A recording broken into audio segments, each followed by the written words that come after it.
إن الحمد لله نحمده ونستعينه ونستغفره ونعوذ بالله من شرور أنفسنا ومن سيئات أعمالنا من يهده الله فلا مضل له ومن يضلل فلا هادي له أشهد أن لا إله إلا الله وحده لا شريك له وأشهد أن محمدًا عبده ورسوله أما بعد فإن خير الحديث كتاب الله وخير الهدي هدي محمد صلى الله عليه وسلم وشر الأمور محدثاتها وكل محدثة بدعة وكل بدعة ضلالة وكل ضلالة في النار. أعوذ بالله من الشيطان الرجيم. بسم الله الرحمن الرحيم. قل هو الله أحد الله الصمد لم يلد ولم يولد ولم يكن له كفوا أحد.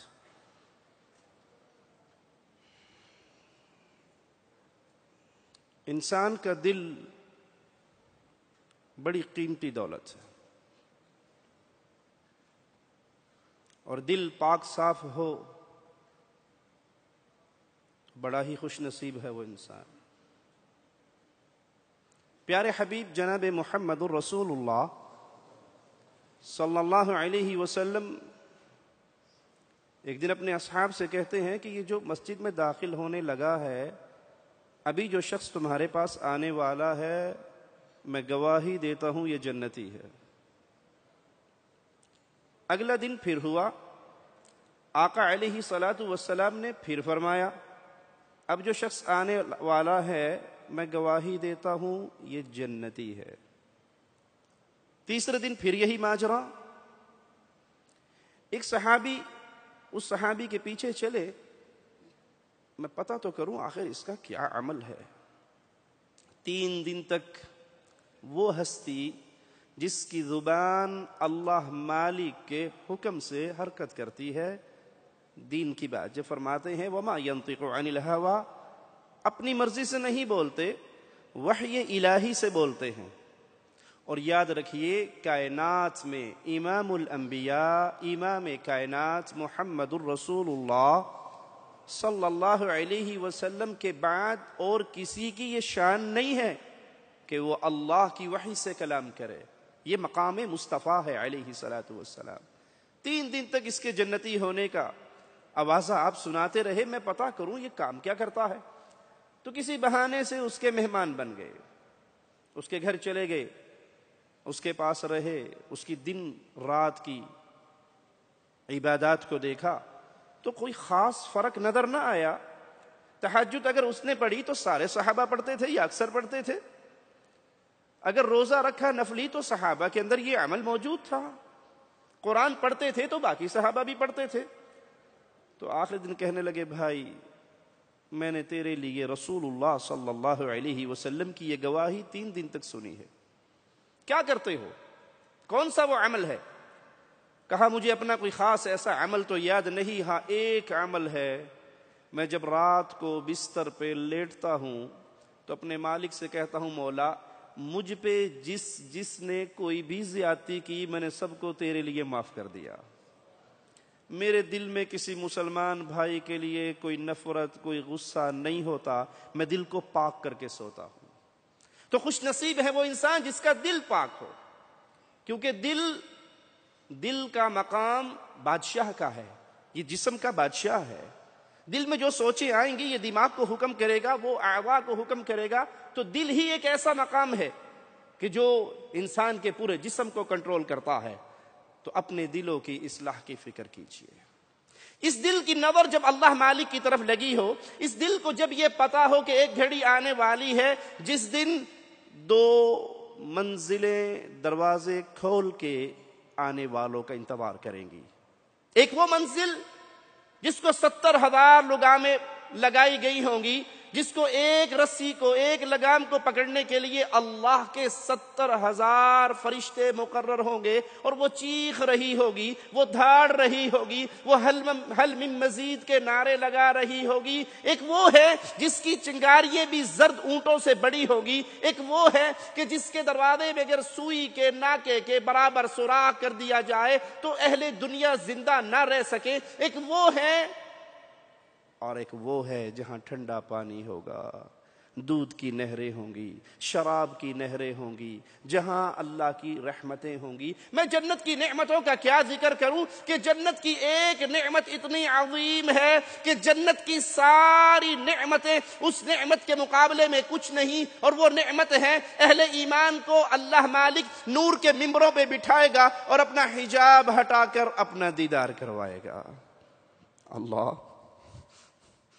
تجھے تیرے پیارے چہرے کا واسطہ ہے مولا، ہم جتنے یہاں بیٹھے ہیں اپنی رحمت سے، اپنے فضل سے، اپنے کرم سے ہمیں بھی ان خوش نصیبوں میں شامل کر دے جو فردوس میں نور کے ممبروں پہ بیٹھ کے تیرے چہرے کا دیدار کریں گے۔ اور اللہ کی قسم جنت کی اس نعمت کے بعد، حالانکہ پیارے حبیب علیہ الصلوۃ والسلام نے تو ادنا سی جنت کا ذکر کرتے ہوئے فرمایا تھا کہ جنت میں ایک بالشت، یا ایک روایت میں جنت میں ایک کوڑا رکھنے کی جگہ، دنیا اور دنیا میں جو کچھ ہے وہ کوئی انسان وہ دولت لے کے آ جائے تو جنت کی ایک بالشت زمین کی قیمت ادا نہیں کر سکتا۔ یہ آخری، یہ سب سے کم جنت کی بات ہے، اور جہاں وہ نعمت آئے کہ اللہ مالک کے چہرے کا دیدار ہو، جنتی جنت کی نعمتوں کو بھول جائیں گے رب کے دیدار کے سامنے۔ جب نظر اس دل کی اس قیامت پر ہو، جب نظر اس دل کی اس آخرت کے مقام پر ہو، نظر اس دل کی اس جگہ پر ہو جہاں جانے کے بعد دنیا کا کوئی غم کسی کو یاد نہ رہے گا۔ آقا علیہ الصلوۃ والسلام فرماتے ہیں ایک شخص کو بلایا جائے گا جس نے زندگی غموں میں گزاری ہوگی، جنت کی ایک سیر کروا کے پوچھا جائے گا کبھی دنیا میں کوئی غم دیکھا؟ وہ کہے گا اللہ ساری زندگی ایسے مزے سے ہی گزار کر آیا ہوں۔ جب اس دل کی نظر اس آخرت پہ ہو تو پھر یہ دل اللہ کی محبت سے سرشار رہتا ہے، رب کے خوف سے سرشار رہتا ہے، اس کی امیدیں اللہ پر ہوتی ہیں، یہ غیر اللہ سے اپنے دامن کو توڑا لیتا ہے۔ اور آئیے پیارے نبی صلی اللہ علیہ وسلم کی دعاؤں پہ اگر غور کریں تو آپ کی توجہ اس دل کی اصلاح کی طرف اپنی امت کے حوالے سے کتنی زیادہ تھی۔ پیارے حبیب علیہ الصلوۃ والسلام، وہ جن کے اگلے پچھلے گناہ معاف ہیں، وہ جو اللہ کی جنت کے مہمان ہیں، جنت میں سب سے اعلی مقام مقام محمود ہے جو اللہ نے اپنے بندوں میں صرف ایک بندے کو دینا ہے، اور اس بندے کا نام محمد الرسول اللہ صلی اللہ علیہ وسلم۔ وہ پیارے حبیب ہمیں سکھانے کے لیے اپنی پیاری مبارک میٹھی پاکیزہ طیب طاہر زبان پہ کیا الفاظ لایا کرتے تھے؟ اللہم اجعل فی قلبی نورا، اللہ میرے دل کو نور سے منور کر دے، میرے دل کو ایمان سے منور کر دے۔ یہ پیارے حبیب علیہ الصلوۃ والسلام کی دعائیں تھی۔ آقا علیہ الصلوۃ والسلام دعا کیا کرتے تھے اللہم انی اعوذ بک من قلب لا یخشی، اللہ اس دل سے میں تیری پناہ میں آتا ہوں جس دل میں تیرا خوف نہ ہو۔ جب دل کی نظر آخرت پہ نہ ہو، جب دل کی اصلاح نہ کی گئی ہو، جب دل بیماریوں کا مرکز ہو، جب دل گناہوں کا عادی ہو، تو اس میں رب کا خوف نہیں ہو سکتا۔ جس دل میں اس شہوات کے پیچھے انسان دوڑتا ہوا رہ جائے اور اسی دنیا کی ساری زندگی اس کے لیے بنیادی چیز کی حیثیت اختیار کر لے، سمجھ لیجئے وہ دل بیمار ہے۔ جو دل اللہ کا خوف نہ رکھے، جس دل میں کیمرے کا ڈر تو ہے، دبئی میں اوور سپیڈ ہو تو جرمانہ لگتا ہے نا ٹھیک ٹھاک، وہ کیمرے کے ڈر سے تو سلو ہو جاتا ہے، لیکن رب کے ڈر سے مسجد میں نہیں آتا۔ دنیا کی پکڑ کا تو ڈر ہوتا ہے، کوئی سن نہ لے، کوئی دیکھ نہ لے، کوئی ریکارڈنگ نہ ہو جائے، کوئی اوپر بات نہ پہنچا دے، کوئی کیس نہ بن جائے، اور بھول جاتا ہے تنہائیوں میں کمروں میں کنڈیاں لگانے کے بعد میں سب کی آنکھوں سے چھپ گیا ہوں، مولا و مالک کی نظر سے نہیں چھپ سکتا۔ جس دل میں اللہ کا خوف نہیں، پیارے حبیب فرماتے ہیں اللہ میں اس سے تیری پناہ میں آتا ہوں۔ پیارے حبیب علیہ الصلوۃ والسلام دعا کیا کرتے تھے، یا مقلب القلوب، اے دلوں کو پھیرنے والے۔ ایک حدیث میں آتا ہے پیارے حبیب علیہ الصلوۃ والسلام فرماتے ہیں انسانوں کا دل مولا و مالک کی انگلیوں کے درمیان ہے، جیسے اللہ کی شان ہے لیس کمثلہ شیء، اس کی صفات کی کیفیت و کنڈیشن کو ہم نہیں جانتے، ایمان لاتے ہیں جیسے مولا کی شان کے لائق ہے، اللہ دلوں کو پھیرتا ہے۔ پیارے حبیب دعا کرتے تھے دلوں کو پھیرنے والے میرے دل کو اپنی عبادت اور اطاعت کی طرف پھیر دے۔ تو ہر مسلمان پہ لازم ہے کہ وہ اپنے ظاہر کو بھی پاکیزہ بنائے اور اپنے باطن کو بھی پاکیزہ بنائے۔ صرف ظاہری لباس ٹھیک کرنے سے اور اندر کی گندگی ہونے سے اس کا کیا معنی ہے؟ اس کا معنی یہ ہے کہ آپ نے کچرے کی بالٹی پہ بڑی خوبصورت پیکنگ کی ہے۔ سادہ ترجموں میں یہ ہمارے چھڑے بھائی، ان بیچاروں کو کہیں جانا ہو اچانک اور ساکس دھلی بھی نہ ہوں جرابیں، تو کیا کرتے ہیں؟ سمیل آ رہی ہے اور کہیں جانا ہے، پرفیوم لیا اور جرابوں پہ مار دیا۔ 5 منٹ تو نکل جائیں گے لیکن گھنٹہ نہیں نکلے گا۔ اگر اندر گندگی ہے، اگر اندر غیر اللہ کی عبادت ہے، اگر اندر غیر اللہ کا پیار ہے، اگر اندر کچھ اور اس دنیا میں کوئی اور بستا ہے، ظاہری ٹیپ ٹاپ کر بھی لوگے تو اللہ، پیارے حبیب علیہ الصلوۃ والسلام فرماتے ہیں اللہ نہ تمہارے چہروں کو دیکھتا ہے نہ تمہارے جسموں کو دیکھتا ہے، مولا کی نظر تمہارے دل پہ پڑتی ہے، اور جہاں رب کی نظر پڑتی ہو وہ جگہ پاک اور صاف کرنا ہر مسلمان پہ لازم ہے۔ سیدنا نعمان بن بشیر رضی اللہ عنہ وارضا روایت کرتے ہیں کہ میں نے رسول اللہ صلی اللہ علیہ وسلم سے سنا، آپ نے فرمایا الا وان فی الجسد مضغہ، یاد رکھو دل میں ایک ٹکڑا ہے، جسم میں ایک لوتھڑا ہے، جسم میں ایک لوتھڑا ہے، اگر وہ صحیح ہو گیا تو پورا جسم صحیح، اور اگر وہ خراب ہو گیا تو پورا جسم خراب۔ محمد الرسول اللہ فداہ ابی و امی صلی اللہ علیہ وسلم فرماتے ہیں کہ وہ لوتھڑا دل ہے۔ اس دل میں اگر اللہ کی محبت ہے، اللہ کا پیار ہے، اللہ کی چاہت ہے، وہ اللہ کو اپنا محبوب سمجھتا ہے، وہ اللہ سے پیار کرتا ہے، وہ اللہ سے محبت کرتا ہے۔ کسی سے محبت کرے تو اس لیے کرتا ہے کہ یہ اللہ کا پیارا ہے، تو سمجھ لیجیے اس کا دل بہت پاکیزہ ہے۔ ہر اس چیز سے دور ہونے کا جذبہ اس کے دل میں کوٹ کوٹ کے بھرا ہے جو اللہ کو ناپسند ہو۔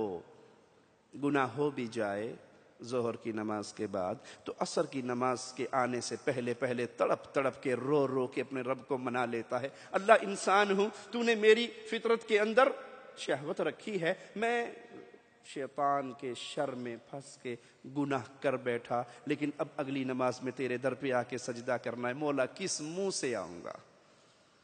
ایک عورت سے گناہ ہوا، پیارے حبیب علیہ الصلوۃ والسلام کے پاس آئی، دائیں سے بائیں سے آگے سے پیچھے سے 4 مرتبہ اپنے گناہ کا اقرار کیا، گواہیاں دی، پیارے حبیب نے حد قائم کروا دی۔ جنازے کا وقت آیا، 2 الگ الگ روایتیں ہیں، جنازے کا وقت آیا تو امیر عمر کہنے لگے آپ اس کا جنازہ پڑھنے لگتے ہو، یہ تو زانیہ ہے۔ اور ایک روایت میں ایک صحابی نے پتھر مارا، خون کے چھینٹے گرے تو کہا کتنی بد عورت تھی، اس کا گندا خون میرے جسم پہ گرا۔ پیارے حبیب نے فرمایا اس کو بدکارہ نہ کہو، اس کی توبہ کو اگر 70 جہنمیوں پہ تقسیم کر دیا جائے او کما قال علیہ الصلوۃ والسلام تو اللہ ساروں کے گناہوں کو معاف کر دے گا۔ وہ کیا چیز تھی جو اس کو توبہ پہ مجبور کر رہی تھی؟ وہ چیز اللہ کی محبت، اللہ کا ڈر۔ اس گناہ کو لے کر میں رب کے سامنے کیسے پیش ہوں گا؟ اپنے دلوں کی اصلاح کیجئے، سوچئے کیا یہ جذبہ میرے اور آپ کے دل میں بھی ہے کہ ہم اگر فجر کی نماز جماعت میں نہیں آئے تو ظہر تک ہمارے دل کے اندر ندامت و شرمندگی ہے کہ میں ظہر پہ سجدے کرنے جاؤں گا، میں اللہ کو کیا منہ دکھاؤں گا، فجر میں نے کیوں ضائع کر دی؟ اگر یہ تڑپ ہے، اگر یہ سوچ ہے، اگر یہ فکر ہے تو سمجھیے آپ کا دل زندہ ہے۔ اور اگر یہ پڑھ لی نہ پڑھی کوئی ایڈی ٹینشن لین دی لوڑ کوئی نہیں، بٹ بندہ یہ پڑھ چھڈو، ٹائم لگے پڑھ چھڈو، نہ لگے نہ صحیح، ایڈے بڑے حاجی لک بڑھن دی لوڑ نہیں، تو سمجھ لیں دل مردہ ہو چکا ہے، اس میں رب کی محبت کا ذرہ موجود نہیں ہے۔ اور قیامت کی گھڑی سب سے خطرناک، وہاں کیا کام آئے گا؟ مال، بیٹے۔ آئیے اللہ مالک کے کلام سے سنتے ہیں، قیامت کا دن ہوگا، یوم لا ينفع مال، آپ کروڑ پتی ہیں، ارب پتی ہیں، کھرب پتی ہیں، آپ جتنے کچھ دنیا کے مالک ہیں، قیامت کے دن یہ مال، ارے قیامت اب بہت دور ہے، مرتے ہی روح نکلتے ہی یہ مال کا بٹوارا ہو جائے گا۔ اللہ کی قسم میں ایسی حالتوں کو جانتا ہوں. ابھی باپ کی لاش زمین کے اندر دفن نہیں ہوئی تھی کہ بیٹوں میں پینشن والی رقم پہ لڑائی ہو رہی تھی. وہ جس کو ہم کہتے ہمارا ہمارا، وہ ہمارا نہیں ہے، وہ ہمارا اسی وقت تک ہے جب تک ہم نے اس کو اللہ کے نام پہ لگا دیا، آخرت کمانے کے لیے لگا دیا. وگرنہ ابھی مٹی نصیب نہیں ہوتی کہ بچہ کہتا ہے ابا جی مینو دے گے سن، گڈی میرے نہ کر کے سن، انگوٹھا نہیں لا سکے، زبانی یہ پلاٹ ابو نے مجھے دے دیا تھا. قیامت کے دن مال کام نہیں آئے گا. ولا بنون، نہ بیٹے کام آئیں گے. میرے بیٹے ہیں 10 ہیں، 5 ہیں، 4 ہیں، 3 ہیں، 2 ہیں. اگر میں نے ان بیٹوں کو مسلمان بنایا ہے، اگر میں نے ان بیٹوں کو قرآن کا قاری بنایا ہے، اگر میں نے ان بیٹوں کو تہجد پڑھنے والا بنایا ہے، میں نے ان بیٹوں کو انٹرنیٹ کی دنیا کا تو ماہر بنایا، میں نے ان بیٹوں کو ڈاکٹر، انجینئر، پروفیسر تو بنایا، میں نے ان کو MBA تو کروایا، میں نے دنیا کی اعلیٰ سے اعلیٰ تعلیم دی جس سے اسلام منع نہیں کرتا. اپنے ذہن میں یہ نا مولوی صاحب بڑے سخت ہیں، نہیں، اسلام اجازت دیتا ہے ڈاکٹر بناؤ، انجینئر بناؤ، بچوں کو اعلیٰ سے اعلیٰ تعلیم دو، لیکن سب سے پہلے بیٹے کو مسلمان بناؤ، بیٹے کو اس راستے پہ چلاؤ کہ آپ جنت میں ہو اور آپ کا درجہ بلند ہو جائے. اور مالک سے پوچھو اللہ میں تو جنت میں آ گیا، میرا درجہ کیوں بلند ہو؟ اور جواب ملے تیرا بیٹا تیرے لیے دنیا میں رہتے ہوئے دعا کرتا ہے. جس نے اپنے بیٹے کو کڑوی سی بات ہے لیکن ہضم کرنے کی کوشش کرنا، جس نے اپنے بیٹے کو FSC کروا دی، BSc کروا دی، MSc کروا دی، جنازے کی دعائیں یاد نہیں کروائی. ماشاءاللہ بڑا خوش نصیب ہے نا. وہ جنازے پہ، باپ کے جنازے پہ اگر کیا کہے گا 2 رکعت نماز انہیرا جو حال امام دا ہوئی میرا، اسے یہ نہیں پتا کہ جنازہ پڑھنا کیسے ہے، وہ تو امام کے پیچھے چلے گا. بیٹا خوش نصیب اسی کا ہے. باپ خوش نصیب وہی ہے جس نے اپنے بیٹے کو اس راستے پہ چلایا کہ مرنے کے بعد بھی اس کے درجات اللہ کے ہاں بلند ہو. تو پھر قیامت کے دن نہ مال نے کام آنا ہے، نہ اولاد نے کام آنا ہے. کام آنا کس چیز نے ہے؟ مالک اعلان فرماتا ہے الا من اتى اللہ بقلب سلیم. سلیم پاکیزہ دل لے کر جو آیا وہ اللہ کے ہاں کامیاب ہے. اب یہ دل سلیم بقالے سے ملتا ہو تو چودھری صاحب 10 کلو خرید کے کرنا رکھ لیں. یہ تو یہی ہے جو میرے اور آپ کے جسم میں فٹ ہے. اس کو چاہے میں سلیم بنا لوں اور چاہے اس کو میں فاسد بنا لوں. سلیم کیسے بنے گا؟ جب اس میں اللہ کے کلام کی روشنی ہوگی، نور ہوگا، پیارے نبی کی احادیث کا نور ہوگا، اللہ کی معرفت ہوگی، اللہ کی پہچان ہوگی، اللہ کا ڈر ہوگا، اللہ کی محبت ہوگی، اللہ پر بھروسہ ہوگا، اللہ سے امیدیں ہوگی، اللہ سے تعلق ہوگا. یہ قلب سلیم ہے. قلب سلیم والوں کی حالت پتہ کیا ہوتی ہے؟ حرم میں بیٹھا ہے، رو رہا ہے، آنسو بہ رہے ہیں. وقت کا بادشاہ پوچھتا ہے کوئی حاجت ہے تو میں وقت کا بادشاہ ہوں، مانگ لو مجھ سے، میں تمہاری جھولی بھر دوں گا. جس کا دل سلیم ہوتا ہے، مولا کی محبت سے سرشار ہوتا ہے، اللہ تجھے تیرے پیارے ناموں کا واسطہ ہے، ہم میں جتنے یہاں پر بیٹھے ہیں اللہ ہم سب کے دلوں کو قلب سلیم کی صورت میں بدل دے. ہمارے دلوں میں جو گناہوں کی سیاہی ہے مولا اس رمضان کی مبارک پاکیزہ پیاری رات میں اس دل کو اپنی رحمت کے پانی سے دھو دے مولا. ان گناہوں کی سیاہی کو اتار کے اپنی محبت و پیار اور توحید کا نور بھر دے. کہا رب کے گھر میں بیٹھ کے تجھ سے مانگوں تو اللہ سے بڑی شرم آتی ہے. یہ ہے قلب سلیم جو اللہ کے ساتھ جڑا ہوا ہوتا ہے. دل کی اصلاح کیجئے. یہ دل مولا کی نظر کا مرکز ہے. آئیے مالک کا فرمان سنتے ہیں. دل اللہ کی طرف کیسے جھکتا ہے؟ جب ہم عمل کر کے اللہ کو راضی کرنا چاہیں، اخلاص کی دولت کو پائیں تو سمجھ لیں ہمارا دل قلب سلیم ہے، وگرنہ یہ دل فساد کا شکار ہو چکا ہے. عمل کے بعد مشہوری ہوتی ہے، اس میں تو کوئی شک نہیں. عمل کے بعد مشہوری ہوتی ہے. اب انسان کا پسند اپنی اپنی، انسان کی مرضی ہے. وہ عمل کر کے دنیا میں مشہوری کروا لے، وہ عمل کر کے اللہ کے ہاں مشہوری کروا لے. دنیا میں ہوتی نا مشہوری. چندہ کیڑی مسیح جا کے دیندے ہو جتے مولوی صاحب چوکھا نہ لے کے اعلان کر حاجی صاحب، چودھری صاحب، شاہ صاحب، شیخ صاحب نے مسجد کے لیے 500 روپیہ بھیجا ہے. خطبے کے اینڈ پہ بھی آپ کا تذکرہ ہو. مسجد میں پنکھا لگواتے ہوئے پروں پہ لکھتے ہو نا برائے ایصال ثواب حاجی اللہ رکھا. گھر کے باہر پانی کا کولر 1000 کا لگانے کے بعد فیس بک پہ تصویریں چڑھاتے ہو نا ماشاءاللہ میرے ابو جان نے غریبوں کے لیے ٹھنڈے پانی کا بندوبست کیا ہے. کرتے ہیں. وہ دور تھا نیک لوگوں کا جب کہا جاتا تھا نیکی کر دریا میں ڈال. اب کیا کہتے ہیں؟ نیکی کر کیمرے میں ڈال. وہ چھیتی تصویر لا کے مولوی صاحب منہ ادھر نہ کر لیں. نیکی کرو چاہے دنیا میں چرچے کروا لو، آپ کی شہرت ہو جائے. اور ایک وہ خوش نصیب ہے جب نیکی کرتا ہے اتنی چھپا کر کرتا ہے، دائیں ہاتھ سے کرتا ہے تو بائیں کو خبر نہیں ہوتی. اللہ اس کے اس عمل پہ اس سے محبت کرتا ہے. پیارے حبیب علیہ الصلوۃ والسلام ایسے ہی شخص کا ذکر کرتے ہیں. قافلہ چل رہا ہے، یہ بھی قافلے کے ساتھ ہے. رات کا آخری پہر آتا ہے، یہ سو جاتا ہے. قافلہ سو جاتا ہے. یہ سونے کا ہماری زبان میں ڈرامہ کرتا ہے، لیٹ جاتا ہے. اور جب دیکھتا ہے سارا قافلہ سو گیا، خاموشی سے چپکے سے اٹھتا ہے اور ایک کونے میں ہو کے مصلی بچھا کے اپنے رب کو منانے کے لیے کھڑا ہو جاتا ہے. یہ لیٹا کیوں ہے؟ تاکہ قافلے والے دیکھ لیں یہ بھی سو گیا، ہماری طرح یہ بھی غافل ہو گیا. یہ لیٹتا کیوں ہے؟ کسی کو میری نیکی کی خبر نہ ہو. اس طرح چھپ کے بھلے وہ 2 رکعت نماز ہی پڑھے. امام الانبیاء فرماتے ہیں اس کے اس انداز پہ مولا اپنے عرش پہ محبت سے مسکرا دیتا ہے.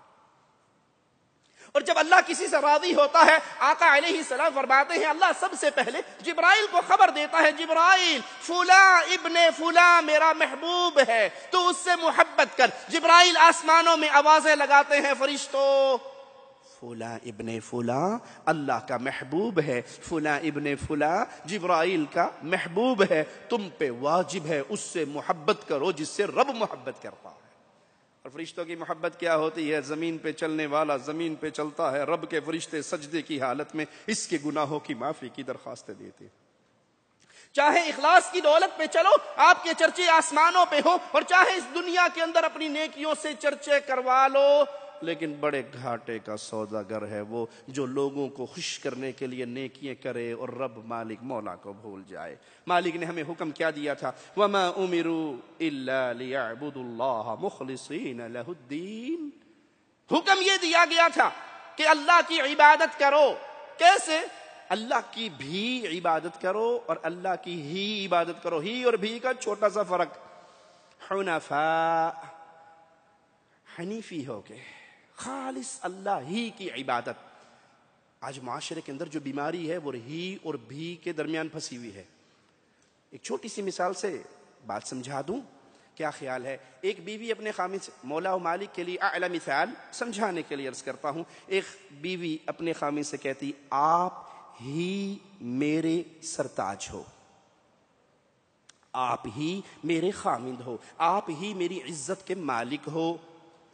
پیار آئے گا نا بیگم پہ؟ 100 روپے دینے کا موڈ ہو تو بندہ 200 دے دے گا، دل خوش کرتا ہے سرکار نے ساڈا.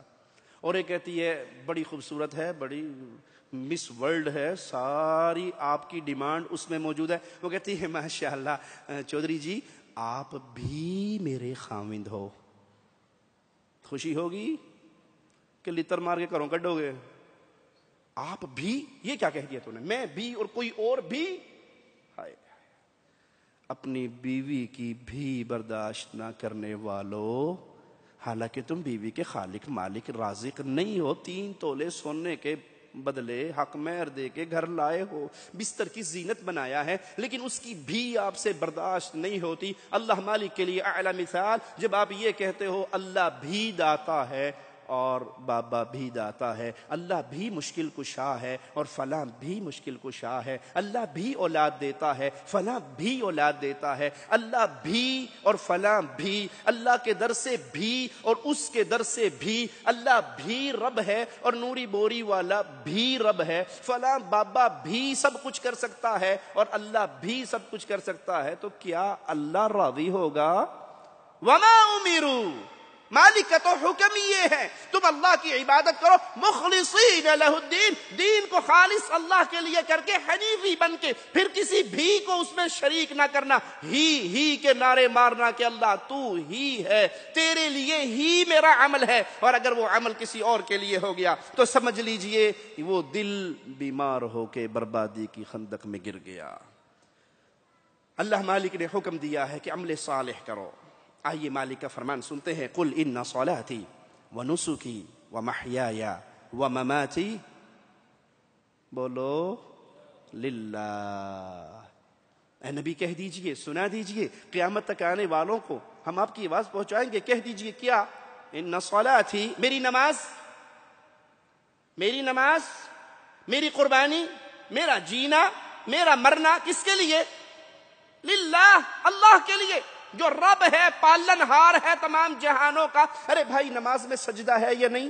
نماز میں رکوع ہے یا نہیں؟ نماز میں قیام ہے یا نہیں؟ نماز میں دعائیں ہیں یا نہیں؟ جب آپ نے سر سجدے میں رکھ کر کہا میری نماز مولا تیرے لیے، اور وہی سر آپ نے پیر کے قدموں پہ رکھا، ڈھیری پہ رکھا، مندر پہ رکھا، قبر پہ رکھا، درگاہ پہ رکھا، حضرت کے سامنے رکھا، تو آپ نے اللہ کی عبادت میں اس شیخ و مرشد و حضرت کو شریک نہیں کر دیا؟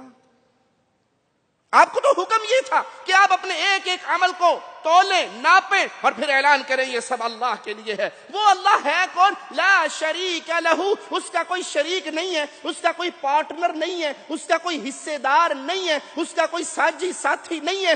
آسمان بنانے میں کوئی شریک نہ تھا، زمین بچھانے میں کوئی شریک نہ تھا، پہاڑ کی میخیں گاڑنے میں کوئی شریک نہ تھا، آبشاریں گرانے میں کوئی شریک نہ تھا، بارش برسانے میں کوئی شریک نہیں ہے، اولاد دینے میں کوئی شریک نہیں ہے، پرندوں کے انڈوں کے اندر پرندوں کے بچے پیدا کرنے میں کوئی شریک نہیں ہے، انسانوں کے نطفے سے، پانی سے اس کی اولاد کا معاملہ چلانے میں کوئی اس کا شریک نہیں ہے۔ لا شریک لہ، جب ربوبیت میں کوئی شریک نہیں تو اللہ کی الوہیت میں بھی کوئی شریک نہیں ہے۔ پکارا جائے گا تو اللہ کو، مانگا جائے گا تو اللہ سے، رویا جائے گا تو اللہ کے در پہ، آواز لگے گی تو اللہ کے لیے۔ یہ ناک خاک آلود ہوگا تو صرف ایک اللہ کے سامنے۔ اور اسی لیے میرے آقا نے کہا تھا، امام الانبیاء نے کہا تھا، امام اعظم نے کہا تھا، قائد اعظم، رہبر اعظم محمد الرسول اللہ صلی اللہ علیہ وسلم نے فرمایا تھا، بندہ اللہ کے نزدیک جتنا سجدے کی حالت میں ہوتا ہے کسی حال میں نہیں ہوتا۔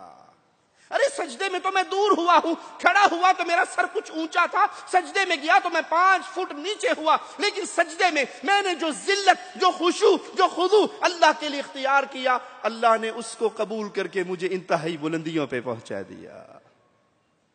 ہمیں حکم یہ دیا گیا تھا، اس اللہ کی عبادت کرو، اس دل میں اس کے لیے عمل کرو، عمل میں بھی کسی کو حصے دار نہ بناؤ۔ لا شریک لہ وبذلک امرت وانا اول المسلمین، اسی کا مجھے حکم دیا گیا ہے اور سب سے پہلے ماننے والوں میں ہوں۔ دوسری آیت پہ غور کیجئے، مالک فرماتا ہے الذی خلق الموت والحیاة لیبلوکم ایکم، بولو جی، اکثر تو نہیں ہے، اکثر تو نہیں ہے۔ ان کی گل سنو بھی، وہ گٹھلیاں رکھ کے آیت کریمہ دا وظیفہ ہو جائے کی حرج کی ہے؟ وہ مولوی صاحب وہ 3واں 7واں 9واں 10واں 40واں کول برسی پڑھیں گے تو قرآن شریف ہی نہ، بڑا عجیب مولوی ہے بھائی، میت کے اس پہ بیٹھے ہیں اور کوئی حقہ پی رہا ہے، کوئی سگریٹ پی رہا ہے، کوئی اخبار پڑھ رہا ہے، کوئی سیاست پہ باتیں کر رہا ہے، اور ہم نے آگے پارے رکھ دی بھی پڑھ کے بلڈی کر چھوڑو، تو کہتا ہے یہ سنت کے خلاف ہے۔ حرج کیا ہے؟ کام تو اچھا ہے نا، کام کتنا پیارا ہے، کام کتنا زیادہ ہے۔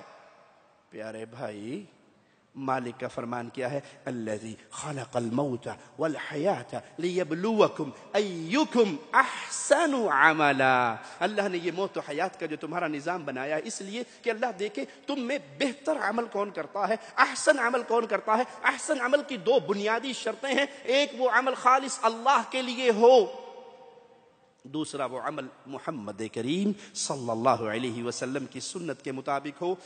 احسن عمل کی گاڑی کے 2 ویل ہیں، ایک پنچر ہو جائے تو وہ عمل کی گاڑی چل، بندے نے عمل کیا اللہ کے لیے، اس میں کوئی شک نہیں ہے، لیکن سنت کے مطابق نہیں ہے۔ تو ایک صحابی نے سال بھر کے روزے رکھے تھے، تو اللہ کے نبی نے فرمایا تھا جو سال بھر کے، عمر بھر کے روزے رکھے اس کا کوئی ایک روزہ بھی نہیں ہوتا، عمل تو اللہ کے لیے تھا لیکن سنت رسول صلی اللہ علیہ وسلم کے خلاف تھا۔ اگر عمل سنت کے مطابق ہو لیکن اللہ کے لیے نہ ہو، عمل صالح نہیں کہلوائے گا، وہ عمل مردود ہوگا اگر اس کے اندر 2 میں سے کوئی ایک شرط بھی ناقص ہو جائے۔ آئیے مالک کا فرمان سنتے ہیں، فمن كان يرجو لقاء ربه فليعمل عملا صالحا، جس کو یہ امید ہو کہ میں نے ایک دن اللہ مالک کے سامنے پیش ہونا ہے، وہ عمل صالح کرے، اس عمل میں تلاش کرے یہ عمل کیوں کر رہا ہوں، اللہ کے لیے یا لوگوں کے لیے، یہ ہاتھ میرے کیوں اٹھے ہیں۔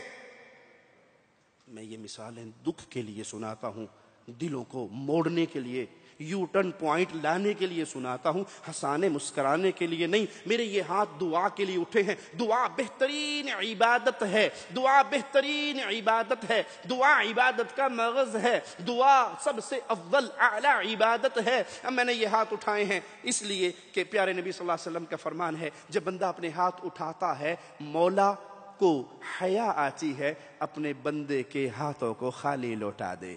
تو میرا دل، میری زبان، میری آنکھیں، میری توجہ، میرا قلب کس کی طرف متوجہ ہے؟ یہ اٹھاتے ہوئے کیا نیت ہے؟ اللہ ان کو بھر دے، یا یہ نیت پھڑی کیمرہ ذرا سیدھا ہوئی جی، ہاں ٹھیک، ہاں مسکرا رہا ہے، ہاتھ اٹھے میں، تصویر اتارنے والا تصویر اتار رہا ہے۔ شیطان ایسا ہمارے اوپر حاوی ہو گیا ہے، ہماری عبادتیں، ہمارے عمرے، ہمارا حج، ہمارا احرام، وقوف عرفہ، وہ کون سی عبادت ہے جو ہم نے اللہ کے لیے رہنے دی ہو؟ احرام باندھتے ہیں تو فیس بک پہ سب سے پہلے، ہاتھ اٹھاتے ہیں تو واٹس ایپ پہ سب سے پہلے، کوئی عبادت کرتے ہیں قربانی کی چھری چلتی ہے تو سب سے پہلے۔ ارے بھائی یہ بربادی نہیں ہے تو کیا ہے؟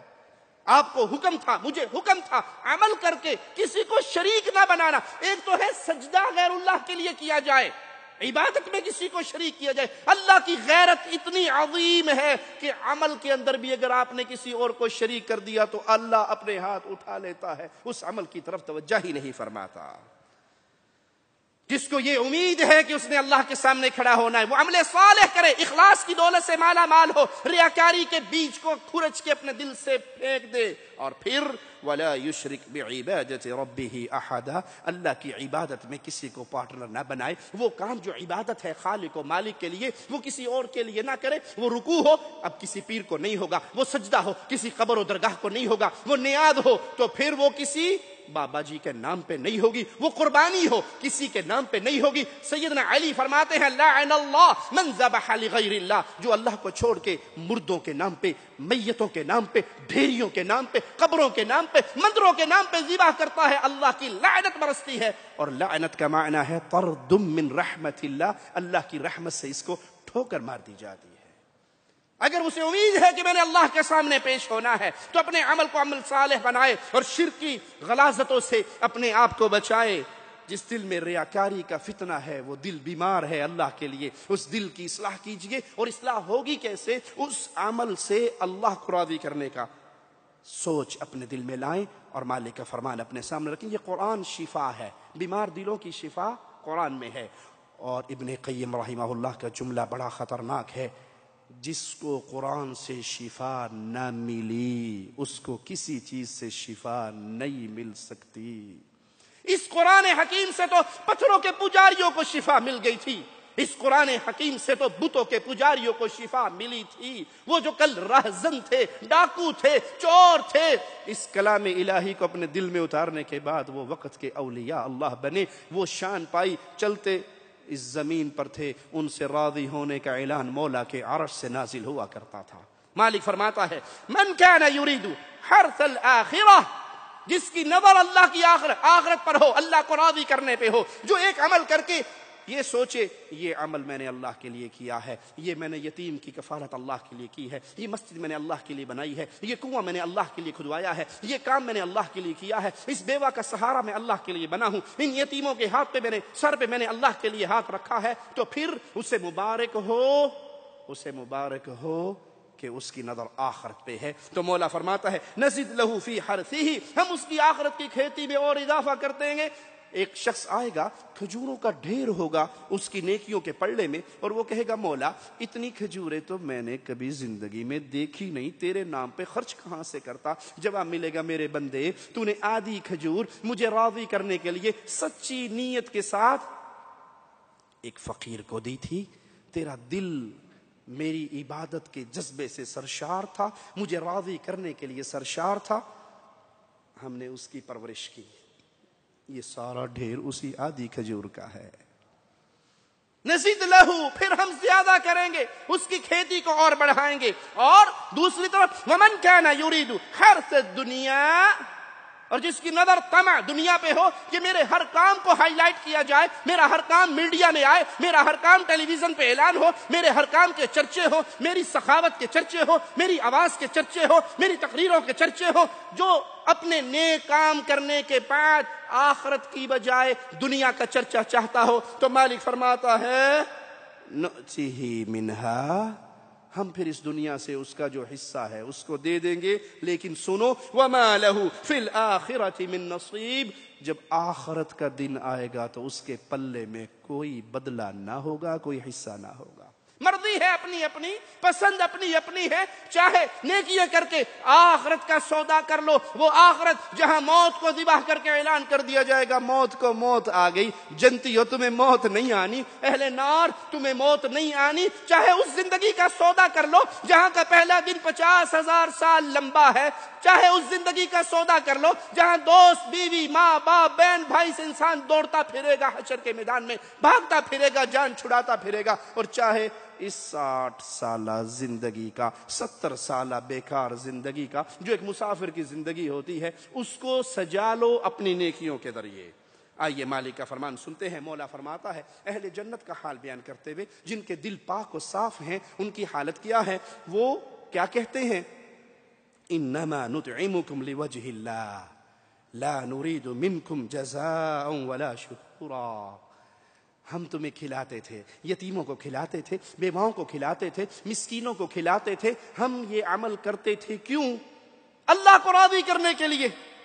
تم سے شکرانے کے الفاظ نہیں سننا چاہتے تھے، ہم تم سے جزائے خیر کے الفاظ، تم سے دعاؤں کا معاملہ نہیں تھا، ہم نے یہ تمہیں کھانا کھلایا، ہم نے تمہیں پانی پلایا، ہم نے تمہارا پیٹ بھرا، اللہ کے دیے ہوئے مال کو تمہارے پر خرچ کیا، کیوں؟ اللہ راضی ہو جائے۔ اور مبارک ہو اس انسان کو جس کے مال سے اللہ کی مخلوق پل رہی ہے، کوئی یتیم روٹی کھا کے سو رہے ہیں، اللہ تو وہ مالک و مولا ہے۔ ایک شخص گزرنے والا گزرتا ہے، عورت ہے، فاحشہ ہے، بدکار ہے، ایک کتے کے بچے کو دیکھتی ہے جو گلی مٹی چاٹ رہا ہے، اس پہ ترس کھاتی ہے، اپنے دوپٹے کو اپنے جوتے سے باندھتی ہے، پانی میں ڈالتی ہے، وہ پانی نکال کے آگے رکھ دیتی ہے، وہ پانی پی کے اٹھ جاتا ہے۔ وہ جانور ہے، نجس جانور ہے، لیکن ہے تو ذی روح، اللہ کی مخلوق تو ہے نا۔ اللہ کو اپنی بندی پہ اتنا پیار آتا ہے، اس کے پانی پلانے کے عمل کو قبول کر کے اللہ اس کی زندگی بھر کے گناہوں کو معاف کر دیتا ہے۔ اور پیارے بھائی، یہاں ایک شخص کی حالت احادیث میں موجود ہے، کنویں میں اترتا ہے، ایسا کنواں جس کے اندر پتھر تھوڑے تھوڑے باہر نکلے ہوئے ہیں، پانی بہت گہرا ہے، ڈول کوئی نہیں ہے، وہ پکڑتا ہوا ہاتھوں کو لیتا ہوا بڑی مشکل سے نیچے اتر کے پانی پیتا ہے، پیاس بجھاتا ہے، پھر بڑی مشکل سے چڑھتا ہوا کنارے تک پہنچتا ہے، کنارے پہ آ کر دیکھتا ہے ایک جانور کتا پیاس سے تڑپ رہا ہے، مٹی کھود کے گلی مٹی کو چاٹ رہا ہے۔ اب اس کو خیال آتا ہے کہ یہ تو بڑا مشکل کام ہے، میں تو اپنے لیے بڑی مشکل سے اترا، لیکن یہ بھی تو اللہ کی مخلوق ہے۔ پھر دوبارہ اترتا ہے، پانی لے کس میں، ڈول ہے نہیں، رسی ہے نہیں، اپنے موزے کو اتارتا ہے، پانی سے بھرتا ہے۔ اب موزے کو پانی سے بھر لیا، موزہ پکڑے گا تو ایک ہاتھ سے تو کنویں پہ چڑھ نہیں سکتا، منڈیر پہ آ نہیں سکتا، اپنے جوتے کو، اپنے موزے کو اپنے دانتوں سے قابو کر لیتا ہے، منہ میں لے لیتا ہے، اس کتے کے لیے، اس نجس جانور کے لیے، لیکن مخلوق اللہ کی ہے، اللہ کی مخلوق کی پیاس بجھانے کے لیے، اور پھر ہاتھوں سے پکڑتا ہوا پتھروں کو باہر نکلتا ہے، وہ موزہ منہ سے اتار کے اس جانور کے سامنے رکھتا ہے، وہ جانور پانی پی کے دم ہلاتا ہوا جاتا ہے، اللہ اس کی اس نیکی کو قبول کر کے زندگی بھر کے گناہوں کو معاف کر دیتا ہے۔ ارے جو کتوں کو پانی پلانے پہ جہنم کی آگ سے بچا دے، وہ کلمہ پڑھنے والوں کو افطاری کروانے پہ معاف نہیں کرے گا؟ وہ مسلمانوں کو، اہل توحید کو توحید کا جام پلانے پہ معاف نہیں کرے گا؟ اہل شرک کو شرک کی وادی سے نکال کر توحید کے چشمے پہ لا کر کھڑا کرنے کے عمل سے معاف ضرور کرے گا۔ شرط یہ ہے یہ عمل ریاکاری سے پاک ہو، اخلاص کی دولت سے مالا مال ہو، دل اس کا قلب سلیم ہو، اس دل میں اللہ کی محبت جاگزی ہو، تو پھر یاد کر لیجئے اہل جنت کہیں گے ہم نے تمہیں کھانا پانی پلایا ہے اس لیے نہیں کہ تم ہمارا شکریہ ادا کرو۔ سیدہ عائشہ رضی اللہ تعالی عنہا کے پاس سائل نے سوال کیا، آپ کے پاس جو کھجوریں تھی آپ نے اس کو دے دی، اس نے کہا جزاک اللہ خیر، اللہ آپ کو جزائے خیر سے نوازے۔ کہا افسوس، میں نے تو یہ نیکی اس لیے کی تھی کہ میں قیامت کے دن اس کے بدلے میں اللہ سے کچھ لوں گی۔ تو نے تو جزاک اللہ خیر کہہ کے دعا دے کے دنیا میں ہی حساب برابر کر دیا. میں تو تجھ سے جزاک اللہ خیر کی دعا بھی نہیں چاہتی تھی. اپنے اس عمل سے میں اللہ کو راضی کر کے اللہ سے کچھ لینا چاہتی تھی تجھ سے. اور ہمارا حال کیا؟ تو جی وہ قرضوں میں پھنسا ہوا تھا, ایکسیڈنٹ ہو گیا تھا اس کا, میں نے 5,000 درہم دیے اس کو. حرام ہے کبھی میرا نام بھی لے گیا ہو, کہیں میری تعریف ہی, میرے کیڑے تو نکال لے گا, لیکن جو میں نے احسانات کیے ہیں وہ کبھی آپ نے احسانات کر کے اس کی زبان سے شکریہ کا لفظ سننا ہے یا مولا سے جنت لینی ہے؟ یہ دلوں کی حالت ہماری بیان کرتی ہے. اللہ ہمارے حال پہ رحم فرمائے. رسول اللہ صلی اللہ علیہ وسلم کا فرمان مسند احمد میں موجود ہے. پیارے حبیب علیہ الصلوۃ والسلام سے سائل سوال کرتا ہے, ایک شخص میدان جہاد کے لیے نکلے, اس کی نیت یہ ہے کہ اللہ کو راضی کرنا ہے, میدان جہاد میں جانا ہے, اللہ کے لیے توحید کو پھیلانے کے لیے معرکہ ہے, لیکن تھوڑی سی دل کے اندر یہ خواہش بھی ہے کہ مال غنیمت میں سے بھی حصہ مل جائے نا تو بڑی اچھی بات ہوگی. حدیث میں آتا ہے اگر اس کے دل میں ایک رسی کا خیال ہو کہ مجھے بکری باندھنے کے لیے ایک رسی مال غنیمت میں سے مل جائے, باقی سارا 99.99 اس کی نیت ہے کہ اللہ راضی ہو جائے, اور 0.1 اس کی نیت ہے کہ 0.01 اس کی نیت ہے کہ ایک رسی 2 رسیاں بھی مل گئی تو کام چل جائے گا, اللہ مالک اس پورے عمل سے ہی چہرے کو موڑ لیتا ہے اور اس کے عمل کو قبول نہیں کرتا. او بھائی, جو اللہ عملوں میں کسی کی شراکت برداشت نہیں کرتا وہ سجدوں میں شراکت برداشت کرے گا, وہ دعاؤں میں شراکت برداشت کرے گا, وہ یا اللہ مدد اور یا علی مدد کے نعروں کو قبول کرے گا. اللہ بھی مشکل کشا اور مولا علی بھی مشکل کشا کے نعروں کو پسند کرے گا, وہ بیت اللہ کے طواف اور قبروں کے طواف کو پسند کرے گا. وہ اللہ جو عمل میں شراکت مال غنیمت کی فکر کو پسند نہیں کرتا, سارے عمل کو ٹھکرا دیتا ہے, وہ مولا عبادت میں کسی کی شراکت کو کیسے برداشت کرے گا؟ پیارے حبیب علیہ الصلوۃ والسلام فرماتے ہیں, سیدنا ابو ہریرہ رضی اللہ عنہ سے روایت ہے, اللہ کے حبیب علیہ السلام نے فرمایا حساب و کتاب کی جب مجلس لگے گی قیامت کے دن 3 شخص کو لایا جائے گا, ان میں ایک شہید ہوگا, ایک سخی ہوگا, ایک قاری قرآن ہوگا. پیارے حبیب علیہ الصلوۃ والسلام فرماتے ہیں شہید سے اللہ پوچھے گا اپنی نعمتوں کو یاد کروانے کے بعد کیا کر کے آیا؟ شہید کہے گا قاتلت فی سبیلک حتی قتلت, اتنا مار کا لڑا کہ لڑتے لڑتے میری گردن مار دی گئی. مالک فرمائے گا ہاں گردن تیری مار دی گئی, لیکن کیوں؟ کہے گا تیرے لیے. اللہ کہے گا جھوٹ بولتا ہے, کذاب ہے تو نے اس لیے مار کا لڑا. یقال لک جری, لوگ کہیں بڑا کمانڈر ہے, بڑا مجاہد ہے, ہر وقت صف اول پہ رہتا ہے, لوگ تیرے چرچے کریں. فقد قیلا, جو تیرا مقصد تھا اہل دنیا نے پورا کر دیا. اذهبوا به الى النار, کھینچو اور جہنم میں پھینک دو. قاری قرآن کو بلایا جائے گا, عالم کو بلایا جائے گا, کیا کرتا رہا؟ قرآن پڑھتا رہا, پڑھاتا رہا. قرآن پڑھنے پڑھانے والا کائنات کی اول ترین ہستی ہے. آقا نے فرمایا خیرکم, تم سب میں سب سے بہتر مبارکباد کے لائق وہ ہے جو رب کے کلام کو پڑھے اور پڑھائے. اس سے پوچھا جائے گا کیا کیا؟ کہ قرآن پڑھتا رہا, پڑھاتا رہا. کہا کس لیے؟ کہا تیرے لیے. کہا جھوٹ بولتا ہے تو, اس لیے نہیں بلکہ اس لیے تیرے چرچے ہوں. آواز بڑی پیاری ہے, سواد آندا تے مولوی دے مگر آندا ہے, تقریر سننی تے مولوی سے سن, باقی تو سارے ایویں ہی نے, بٹ ٹائم ہی ضائع ہوندا ہے. اے مولوی بڑا سونا بولدا ہے. آپ کی نیت یہ تھی لوگوں میں چرچے ہو جائیں. فقد قیل اذهبوا به الى النار, مقصد دنیا والوں نے پورا کر دیا, اٹھاؤ اور جہنم میں پھینک دو. تیسرے کو بلایا جائے گا, سخی صاحب کیا کر کے آئے؟ تو نے مال دیا, تیری رضا کے لیے خرچ کر دیا. جواب ملے گا جھوٹ بولتا ہے. خرچ تو تو نے کیا, یہ بات تو ٹھیک ہے, عمل تو تیرا تھا, لیکن سنو اس لیے تھا چرچے ہوں بڑا سخی سرور ہے بادشاہ, راتی جاؤ دینے جاؤ, ویلا نہیں آن دیندا, چولیاں پر پر کے دیندا, کبھی اس جیسا دیکھا نہیں دینے میں, اس کے در پہ کوئی بھوکا نہیں رہتا. لوگوں نے یہ چرچے کر دیے, اٹھاؤ اور اس کو جہنم میں پھینک دو. یہ کہنا تھا کہ ابو ہریرہ رونے لگ گئے, ہچکیے بن گئی, بے ہوش ہو کے گر گئے. ہوش آیا, چہرہ دھویا, اور جب بھی ابو ہریرہ یہ حدیث بیان کرتے آپ پر یہی کیفیت طاری ہو جاتی. اور آپ فرماتے ہیں رسول اللہ صلی اللہ علیہ وسلم نے فرمایا یا ابو ہریرہ, یا ابا ہریرہ, اے ابو ہریرہ رضی اللہ عنہ وارضا, اللہ کی مخلوق میں یہی 3 وہ لوگ ہیں جن پہ جہنم کی آگ سب سے پہلے گرم کی جائے گی.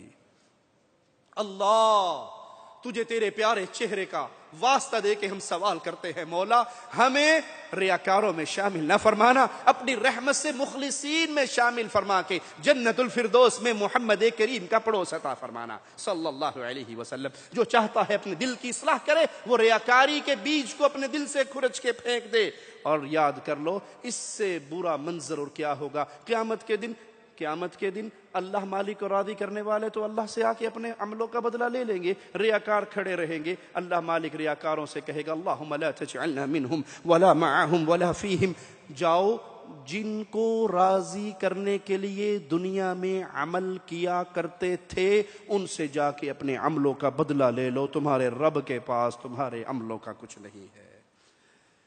مسجد میں پنکھا لگوا کے نام لکھوانے والوں، چھوٹی چھوٹی نیکیوں کو دنیا کے اندر مشہور کرنے والوں، ایک دور تھا کوئی اللہ والا، کوئی نیک عالم، کوئی شخص، کوئی بزرگ آتا تو لوگ جا کے اس سے ہاتھ ملاتے، کیوں؟ کیونکہ جائز ہے حدیث میں زندہ ولی سے دعا کروانا، زندہ نیک آدمی سے۔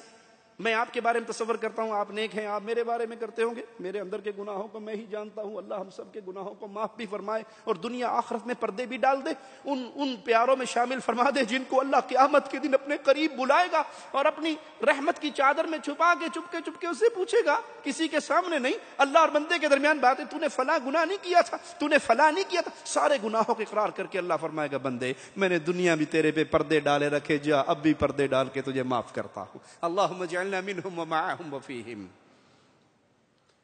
ایک بزرگ سے دعا کروانے کے لیے علماء کے پاس آتے تھے سلام، اور اب کیوں آتے ہیں؟ مولوی صاحب ایک منٹ ساتھ دیکھیں میں سیلفی لے لوں۔ وہ دعا کے لیے آتے تھے، وہ سیلفی کے لیے آتے ہیں، اور مولوی کا ہاتھ ادب سے نہیں غصے سے پکڑتے ہیں، مولوی صاحب ہلو نا تصویر لین لگا، ٹھیک تصویر آوے میں فیس بک تے چڑھانی، پتہ لگے فلانے مولوی دے نال میں راتی کٹا ہی سا۔ انا للہ و انا الیہ راجعون۔ یہ ریاکاری نے ہمیں برباد کر کے دیمک کی طرح ہمارے عملوں کو چاٹ لیا ہے۔ دل کی اصلاح کرنی ہے تو بڑا پیارا ذریعہ ہے، اس دل کو اللہ کی طرف موڑ دیجئے، اللہ پہ بھروسہ کیجئے، توکل اللہ کی طرف کیجئے۔ آئیے سیدنا سعید بن جبیر رحمہ اللہ کا قول سنتے ہیں، فرماتے ہیں اللہ کی ذات پر توکل و اعتماد ہی ایمان کی جڑ ہے۔ ایمان کی جڑ، درخت کی جڑ اسی کے سر پہ پورا درخت کھڑا ہے، تو ایمان کی جڑ یہ ہے کہ انسان کے بھروسے، انسان کی امیدیں، انسان کے توکل صرف ایک اللہ پر ہوں۔ اور اس کی حقیقت کیا ہے؟ اسباب اختیار کرنے کے ساتھ اسباب چھوڑ کے نہیں، توکل والی بات نہیں ہے، اسباب اختیار کرنے کے بعد پھر انسان اللہ کی ذات پہ بھروسہ رکھے اور امید رکھے کہ اللہ مالک شفا دینے والا ہے، بیمار ہوا ہے دوائی استعمال کرتا ہے، سبب اختیار کرتا ہے، اور پھر اللہ پر بھروسے۔ ایک صحابی سے پوچھا تیری سواری کہاں ہے؟ کہ اللہ کے بھروسے میں باہر چھوڑ دی، تو آپ نے کیا کہا؟ اعقلھا، گھٹنا باندھو، سبب اختیار کرو، پھر اللہ پہ بھروسہ کرو۔ اور یہی پیارے حبیب علیہ الصلوۃ والسلام کی سیرت ہمیں سکھاتی ہے کہ اللہ کے نبی نے اسباب اختیار کیے۔ جنگ احد میں پیارے نبی نے 2 ذرہ پہنی، کیوں؟ اللہ پر بھروسہ نہیں تھا، اللہ کے نبی کو بھروسہ تھا، لیکن امت کو درس دینا تھا کہ توکل کا معنی ہے سبب اختیار کرو لیکن سبب کو کچھ نہ سمجھو، سب کچھ اللہ کا۔ مثال دیتا ہوں، آپ کو بخار ہو گیا، پیناڈول کی گولی کھا رہے ہیں، اور آپ کھاتے ہوئے دعا کریں اللہ گولی کھا رہا ہوں، اس گولی میں کچھ نہیں ہے، تیرے حکم میں شفا ہے، یہ سبب ہے، پیارے حبیب کی سنت سے ثابت ہے میں کر رہا ہوں، لیکن اصل شفا اس میں نہیں ہے۔ شفا یہ میڈیکل اسٹور میں شفا خانہ، وہ شفا خانہ نہیں ہے، وہ دوا خانہ ہے۔ شفا خانہ وہاں سے دوا ملتی ہے، دوا میں شفا نہیں ہے، شفا اللہ کے حکم میں ہے۔ پیارے حبیب علیہ الصلوۃ والسلام مکہ میں داخل ہوئے، فتح مکہ کا موقع ہے، پیارے حبیب نے سر پہ لوہے کا خود پہنا، کیوں؟ کہ اللہ پر بھروسہ نہیں تھا؟ اللہ پر بھروسہ تھا، اور بھروسہ ہے ہی اس چیز کا نام کہ آپ سبب اختیار کرو لیکن امیدیں اللہ سے نہ توڑو۔ ہجرت کا سفر ہے، پیارے حبیب علیہ الصلوۃ والسلام راستہ دکھانے کے لیے ایک آدمی کو ساتھ لیتے ہیں، کیوں؟ کہ آپ کو اللہ پر بھروسہ نہیں تھا لیکن امت کو درس دینا تھا کہ یہ سبب اختیار کر کے۔ اور یہاں پہ ایک اور بات سمجھ آتی ہے، وہ جو کہتے ہیں جی اللہ کے نبی صلی اللہ علیہ وسلم کو علم غیب تھا تو سفر میں راستہ دکھانے والا بندہ کیوں لیا؟ علم غیب تھا تو راستہ دکھانے والا کیوں لیا؟ یہ سبب اختیار کر کے امت کو درس دیا۔ نکلے کس ٹائم؟ جب لوگ سو رہے ہیں۔ راستہ کون سا اختیار کیا؟ جو غیر معروف ہے۔ یہ ساری چیزیں کیا ہیں؟ اپنے پنجوں کے بل چل رہے ہیں، پورے قدم پہ نہیں چل رہے تاکہ کفار مکہ پیچھے آئیں تو قدموں کا نشان دیکھ کے پیچھے پیچھے نہ آئیں۔ یہ کیا ہے؟ یہ سب اسباب اختیار کر کے توکل کی حقیقت محمد کریم صلی اللہ علیہ وسلم بیان کر رہے ہیں۔ جامع ترمذی میں پیارے حبیب علیہ الصلوۃ والسلام کا فرمان سنیے، سیدنا عمر سے روایت ہے، پیارے حبیب کیا فرماتے ہیں؟ لو انکم کنتم توکلون علی اللہ، اگر تم اللہ پر بھروسہ کرو، کیسا؟ جیسے بھروسہ کرنے کا حق ہے۔ اللہ پر بھروسہ کرو کیسا؟ جیسے بھروسہ کرنے کا حق ہے، تو پھر لرزقتم کما ترزق الطیر، اللہ تمہیں ایسے رزق دے گا جیسے پرندوں کو دیتا ہے۔ پرندوں کے گھونسلے میں فریج ہوتا ہے نا بڑا سارا، جنرل کا، جی ہوتا ہے۔ بیگم کہتی ہے فریج کافی نہیں ہے، ڈیپ فریزر الگ چاہیے، اور فریج قربانی کا پورا بکرا جو اس میں چھپانا ہے، کسی غریب کو ایک بوٹی بھی نہیں دینی، اگلے 3 مہینے تک سارا گوشت ماں سے قربانی تو گوشت سواد ہی اپنا، جو کلّا کھائے گا تو سواد ہی آئے گا، کسی غریب کو دے گا تو اگلے جان سواد آئے گا۔ پرندوں کے اس میں ہوتا ہوگا سٹور، کوئی چھوٹا سا سٹور، نیچے ایک گھونسلہ اوپر ہو ایک نیچے ہو، نہیں۔ صبح جب نکلتے ہیں تو کیسے پوٹے ان کے چپکے ہوئے ہوتے ہیں، خالی ہوتے ہیں، اور جب لوٹتے ہیں تب کیسے؟ جی بھرے ہوئے ہوتے ہیں۔ وہ کون سے صبح صبح نکلتے کسی بڑے پرندے کے مزار پہ جا کر کہتے ہو بھائی میں چڑیا ہوں، تو باز ہے، تیرے باز کے سامنے آ کر میں تیری قبر کا طواف کر کے دعا کرتی ہوں، باز صاحب روٹی کھوا دیں۔ کوئی چڑیا کسی باز کے مزار پہ جاتی ہے؟ جی کوئی کوا کسی چیل کے مزار پہ جاتا ہے؟ کوئی طوطا کسی مینا کی قبر پہ جاتی ہے؟ پھر روٹی کہاں سے کھاتے ہیں؟ میں سنی عقیدت والا ہوں، تو کیوں مجھ سے جلتا ہے؟ ایک میں کیا سارا زمانہ خواجہ کے در پہ پلتا ہے، یہاں خواجہ کا سکہ سنی کہ نہیں؟ جھوٹ تو نہیں کہہ رہا میں، پورا زمانہ خواجہ کے در پہ پلتا ہے۔ ہائے تو نے اپنے رب کو پہچانا ہی نہیں ہے۔ خواجہ کس کے رزق پہ پلتا تھا؟ خواجہ کے پیدا ہونے سے پہلے اس کا باپ کس کی روٹی کھا کے سوتا تھا؟ خواجہ کا دادا سکڑ دادا لکڑ دادا ٹھکڑ دادا کس کی روٹی کھا کے سوتا تھا؟ ارے جب اس کی نسل بھی نہیں تھی، آدم کس کی دیے ہوئے رزق پہ پلتے تھے، نوح کس کے رزق پہ پلتے تھے؟ کون ہے رزاق؟ خواجہ نہ دے گا تو پھر کون دے گا؟ رب سے تعلق سارے ختم۔ کبھی چڑیا نے بھی کہا باز نہ دے گا تو کون دے گا، تتر نہ دے گا تو کون دے گا، بٹیر نے کہا تتر نہ دے گا۔ پیارے حبیب فرماتے ہیں تم اللہ پر بھروسہ کرو، جیسے بھروسہ کرنے کا حق ہے، مولا تمہیں ویسے رزق دے گا جیسے پرندوں کو دیتا ہے۔ لیکن اس حدیث میں ایک اور راز بھی ہے۔ پرندے ماشاءاللہ اپنے گھونسلے سے نکل کے سامنے ٹالی پہ بیٹھ کے کیا کہتے ہیں؟ جی جو نصیب میں ہوگا مل ہی جائے گا، کہتے ہیں نا ہمارے یہاں بھی۔ اور جی مول صاحب جو تقدیر میں میرا جنت میں جانے لکھا ہوا ہے تو نماز پڑھنے کا فائدہ کیا؟ جو لکھا ہے وہ ہو جائے گا۔ ہم کہتے ہیں پھر ڈیوٹی پہ آنے کا فائدہ کیا ہے؟ کنڈی مار کے بہ جا، جو تنخواہ لبڑی لب بھی جائے گی، کوئی روٹی شوٹی کر آئی جائے گی، اس کے لیے دوڑے کیوں لگاتے ہو؟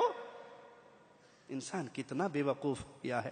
فجر کی نماز جب رازق کو راضی کرنے کے لیے آنا ہو تو آپ ذرا گلیوں کو دیکھیں، سڑکیں ویران ہوگی، سنسان ہوگی، مسجد میں مؤذن، امام، فراش یا 5-7 بابے بڈھے بیچارے چٹی داڑیوں والے ہوں گے، اور جوان کرکٹ میچ دیکھ کے رات 2 بجے فارغ ہو کے سوتے پئے ہوں گے۔ جب رازق کو راضی کرنا ہو تو دنیا ویران ہے، اور جب 8 بجے رزق کی تلاش کے لیے نکلنا ہو تو 15 منٹ لیٹ ہو گیا، آج شارجہ پہنچنا ڈیوٹی ٹائم پہ مشکل ہے، گاڑیوں کا رش اتنا ہے، رزق کی تلاش میں دوڑتے ہو، رازق کو یاد کرنے کے لیے نہیں نکلتے۔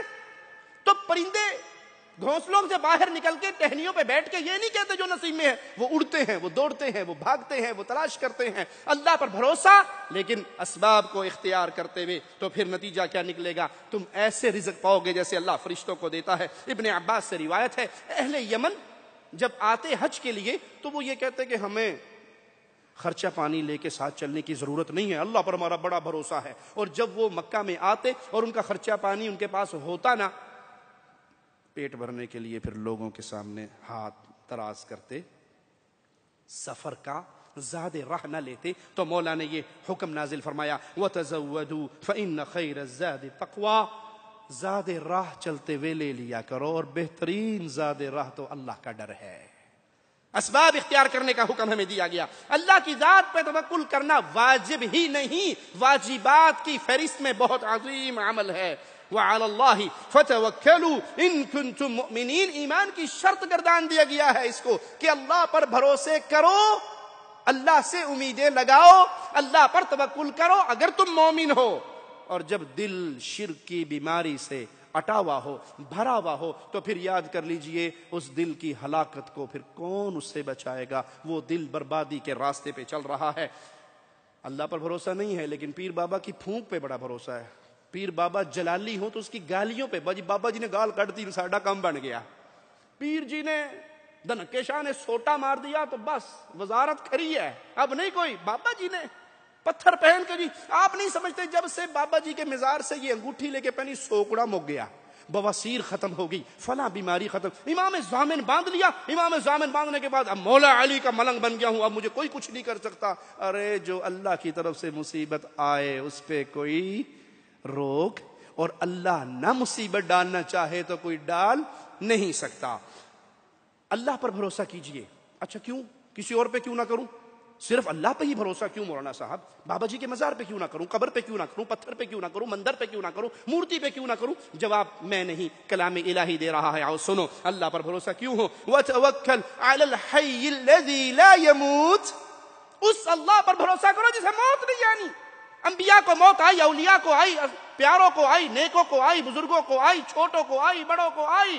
ایک وہ ہے جس کو موت نہیں آنی، اور وہ ذات صرف ایک اللہ کی ذات ہے، اس اللہ پر بھروسہ کیجئے۔ پیارے نبی صلی اللہ علیہ وسلم اور آپ کے صحابہ کی زندگی ہمارے لیے کھلا ہوا آوازہ ہے، کھلی ہوئی کتاب ہے۔ احد کا میدان اپنے سامنے رکھیے، جب لوگوں نے ڈرایا کہ ابھی ساری دنیا اکٹھی ہوگی، یہ ہو جائے گا وہ ہو جائے گا، قرآن منظر پیش کرتا ہے، الذین قال لهم الناس ان الناس قد جمعوا لكم، لوگ آ گئے، فوجیں اکٹھی ہوگی، ڈر جاؤ ان سے، فخشوہم، ان کا خوف کھاؤ۔ نتیجہ کیا نکلا؟ لوگ ڈرا رہے ہیں، فوجیں بڑھ رہی ہیں، فزادہم ایمانا، ان کا ایمان مومنوں کا اور بڑھ گیا۔ وقالوا، اور آواز لگا کر کیا کہا؟ حسبنا اللہ ونعم الوکیل، ہمیں اللہ کافی ہے، بہترین کارساز ہے۔ اللہ کی قسم پوری دنیا ہلاک کرنے پہ تل جائے، نہیں کر سکتی جب تک مولا میری آخری گھڑی کا فیصلہ نہ فرما دے۔ پوری کائنات۔ اور چیلنج کے طور پہ ہم یہ بات کہتے ہیں، اگر بابوں بزرگوں کے ہاتھوں میں یہ سارا کچھ ہوتا، توحید کے دعات زندگی بھر زمین پہ چلتے پھرتے نظر۔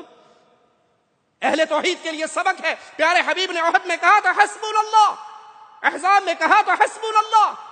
ابراہیم آگ میں گر رہے ہیں، فرشتہ پوچھتا ہے کوئی مدد چاہیے، کوئی حاجت ہے تو بتاؤ۔ کہاں حاجت تو ہے۔ کہا کیا حاجت ہے؟ کہا حاجت تجھ سے نہیں ہے، تیرے رب سے ہے، جس کے لیے میں آگ میں گر رہا ہوں وہ میرے حال کو تجھ سے بہتر جانتا ہے۔ حسبنا اللہ، مجھے اللہ کافی ہے۔ بیمار دل کا علاج ہے کہ اللہ کی طرف آؤ، اللہ سے محبت کرو، اللہ کے پیار کو دل میں جگاؤ، اللہ کا ڈر رکھو۔ اللہ کا ڈر، دل میں ایسا ڈر کسی اور کا نہیں ہو سکتا جو اللہ کا ہوگا۔ کیا آپ بندوق تان کے میرے سر پہ کھڑے ہو تو ظاہری اسباب کے تحت مجھے آپ سے ڈر لگے گا، آپ گولی مار سکتے ہو، لیکن جہاں ما فوق الاسباب کا ذکر ہو تو اللہ کے علاوہ کوئی کچھ کر نہیں۔ جی اس بابا جی کی درگاہ میں اگر چندہ نہ ڈالا تو یہ چلتے ہوئے گولی مار دے گا، یہ معاملہ ختم کر دے گا، تو یہ سب جھوٹ ہے۔ ڈر صرف اللہ کا رکھیے۔ کیسے؟ عمر کہتے ہیں گزر رہے ہیں، ماں کہہ رہی ہے پانی ملا دے دودھ میں، جواب ملتا ہے عمر نے منع کیا ہے۔ کہ عمر دیکھ رہا ہے، کہ عمر نہ دیکھے، عمر کا رب تو دیکھ رہا ہے۔ یہ اللہ کا ڈر ہے۔ وہ گوالے کی بیٹی عمر کی بہو بن گئی رضی اللہ عنہ وارضا۔ اللہ سے دعا ہے اللہ ہماری خطاؤں کو معاف فرمائے، اللہ ہماری سیاہکاریوں کو معاف فرمائے، اللہ ہمیں زندہ رکھے، ایمان پہ رکھے، اللہ ہمیں اپنے دلوں کی اصلاح کی توفیق عطا فرمائے۔ یہ دل اللہ کی محبت، اللہ کے پیار، اللہ پر بھروسے، اللہ پر امیدوں سے سرشار ہو، غیر اللہ کی محبت، غیر اللہ کا خوف کھرچ کے نکال دیا جائے۔ اس حال میں اللہ موت دے، اللہ ہم سے راضی ہو، ہم اپنے اللہ سے راضی ہوں، ہماری زبان سے آخری جملہ نکل رہا ہو لا الہ الا اللہ اور ہم اللہ کی جنت کی طرف روانہ ہو رہے ہوں۔ اللہ سے دعا ہے اللہ ہمارے مسلمان حکمرانوں پر رحم فرمائے، اللہ مذہبی امور کی وزارت دبئی کو جزائے خیر دے، جس نے یہ بہترین ملاقات کا موقع فراہم کیا، ہم نے بیٹھ کے اللہ کا ذکر کیا، اللہ ہمارا یہاں بیٹھنا قبول فرمائے، جنت میں جانے کا ذریعہ بنائے، اور اس مبارک راتوں میں اللہ ہمیں جہنم سے آزاد کر کے اپنی جنت کا وارث بنائے۔ اقول قولی هذا واستغفر الله لي ولكم ولسائر المسلمين فاستغفروه انه هو الغفور الرحيم۔